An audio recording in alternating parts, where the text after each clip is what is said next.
തോറ്റുകരഞ്ഞ അരീക്കോട് മൈതാനിയിൽ ഒരു കൂട്ടം പുതിയ കുട്ടികളുമായി മലപ്പുറം മോർണിംഗ് സ്റ്റാർ തോൽക്കാനിറങ്ങിയതായിരുന്നു. ഞാൻ വീഴ്വേൻ എന്ന് നിனைத்தாயோ?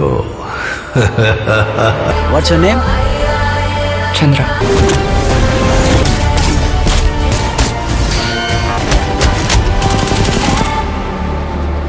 ഹോ, ഇത് എല്ലാത്തിനെയും കടത്തി വെട്ടി കളഞ്ഞു. ഷാജിയേട്ടാ, നിങ്ങൾ ഇത്ര വലിയ ആളാന്ന് അറിഞ്ഞില്ലായിരുന്നു കേട്ടോ. ഇങ്ങനൊരു ലെവലില് മലയാള സിനിമയിൽ ഈ ഒരു പടം ചരിത്രത്തിലെ ആദ്യമാണ്. വിഷയം പടം ഹോളിവുഡിൽ എന്റെ പൊന്നു ഇങ്ങനത്തെ ഒരു സാധനം സ്റ്റഫ് കയ്യിൽ വെച്ചിട്ടാണ് ഓളി എന്നിട്ട് ഉപയോഗിച്ചില്ല. വേറെ ലെവലിൽ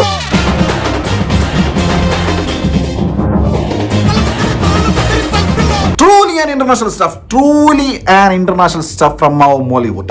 എന്റെ ഈശ്വര, തരാന്ന് വെച്ചപ്പോ നീ വാരി കോരിയാണല്ലോ തരണത്. ഇത് സെറ്റ് ചെയ്തിരിക്കുന്ന സ്കെയില് ഇങ്ങനെ സാധനം മുമ്പ് വന്നിട്ടില്ല, മലയാളത്തിൽ വന്നിട്ടില്ല, നിസ്സംശയം പറയാം. ഇത് കര വേറെ വിശ്വസിക്കാൻ പറ്റുന്നില്ല ഒരു മലയാള സിനിമയാണ്. അത് നിങ്ങൾക്ക് കണ്ടാലേ മനസ്സിലാവുള്ളൂ. സത്യം പറഞ്ഞ ചേട്ടായി, ഇങ്ങനൊരു ദിവസം ചേട്ടായി ആഗ്രഹിച്ചിരുന്നില്ലേ?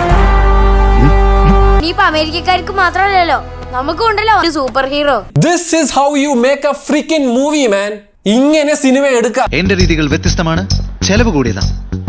പക്ഷെ വിജയം കാണാതെ ഞാൻ ഇന്ന് വരെ മടങ്ങിയിട്ടില്ല. ഡൊമിനിക് അരുൺ, യാർ സാർ നിങ്ങൾ എന്നെ സാർ പണി വെച്ചതൊക്കെ very good, you are really genius. അതുപോലത്തെ ഒരു പടം ശരിക്കും ഞെട്ടിപ്പോയി കണ്ടിട്ട്. തീയാണ് പാട്ട്, തീയാണ് സ്ക്രിപ്റ്റ്, തീയാണ് ഡയറക്ടർ, തീയാണ് ഇതിന്റെ ക്രൂ. എന്നാ കഥയും മ്യൂസിക് നടന്നറിയോ?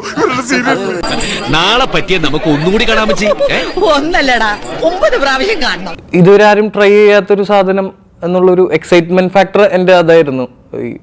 മൊത്തം കഥ കേട്ട് കഴിഞ്ഞപ്പോൾ ഈ കാലത്ത് കഥാപ്രാധാന്യമുള്ളൊരു സിനിമ വരുമ്പോൾ അതിനെ പ്രൊമോട്ട് ചെയ്യല്ലേ വേണ്ടത്. എന്തായാലും അടിപൊളിയാണ് കേട്ടോ. കല്യാണിയുടെ പ്രകടനം ഉറപ്പായിട്ടും നിങ്ങൾക്ക് ഇഷ്ടപ്പെടും. ചാടി ഡൈവ് ചെയ്ത് ഇറങ്ങിയ ഒരു നിൽപ്പുണ്ടല്ലോ, സത്യം സാർ കോരി കോരി തരിച്ചു പോയി. ഐ റിപ്പീറ്റ്, ജെയ്ക്സ് ബിജോയ് തീപ്പെട്ടിയില്ല തീരിക്കട്ടെ എന്ന് പറഞ്ഞ പോലത്തെ പരിപാടി ചെയ്ത സിനിമ എന്നെ ഏൽപ്പിച്ച കാര്യം ഞാൻ ഭംഗിയായി നിർവഹിച്ചിട്ടുണ്ട്. നീ എന്തുണ്ടാക്കിയാലും ഒരു പ്രത്യേക രുചിയാണ്. ചോദിച്ചു കഴിഞ്ഞാൽ മലയാള സിനിമയുടെ തലവര ദുൽഖർ സൽമാൻ മാറ്റി. നമുക്ക് ഒരേ ഒരു ദുൽഖറേ ഉള്ളൂ എന്ന് എടുത്ത് പറയാ. നീ വിഷമിക്കണ്ട, ഞാൻ പ്രൊഡ്യൂസ് ചെയ്തോളാം. നമ്മൾ തന്നെ പ്രൊഡ്യൂസ് ചെയ്യുന്നതാണ് നല്ലത്.